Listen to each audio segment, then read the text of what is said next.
ఆ ప్రార్థన వెనువెంటనే కార్యము జరగకపోవచ్చు. కానీ కార్యం జరగలేదు గదా అని చెప్పి మన ప్రార్థనని అంతటితో ఆపేయకుండా దేవుడు ఎట్టి పరిస్థితుల్లో కార్యం జరిగిస్తాడు అని చెప్పి విశ్వాసం కలిగి రెండోసారైనా, మూడోసారైనా, నాలుగోసారైనా అలా 7 సార్లు ఏలియా గారు ప్రార్థన చేశారు.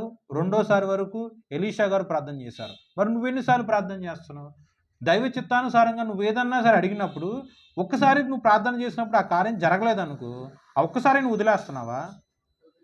ఈ స్త్రీ వదిలేసింది. ఎంతోమంది దైవజనులు ఎన్నో సార్లు చెప్పుండొచ్చు. అలాగే ఆమె కూడా ఎన్నో సార్లు నాకు బిడ్డ పుడతాడు, పుడతాడు, పుడతాడు అని ఆశించుండొచ్చు. కానీ తన ఆశ భంగం అయిపోయింది. సో, "నువ్వు నాతో అబద్ధం ఆడమాకు" అని ఆ స్త్రీ అంది. కానీ ఎలీషా అలా చేయలే. కార్యం జరగలేదు అని వదిలివేయకుండా రెండో మారు మళ్ళీ ప్రార్థన చేసి దేవుడి యొక్క కృపలో దేవుడి యొక్క చిత్తం ఎరిగినవాడు, దేవుడు అతని బిడ్డను ఖచ్చితంగా బతికిస్తాడని చెప్పి వర్తమానం పొందుకున్న ఆ యొక్క దైవజనుడు ఆ బిడ్డకి ప్రాణాన్ని ఇప్పించాడు.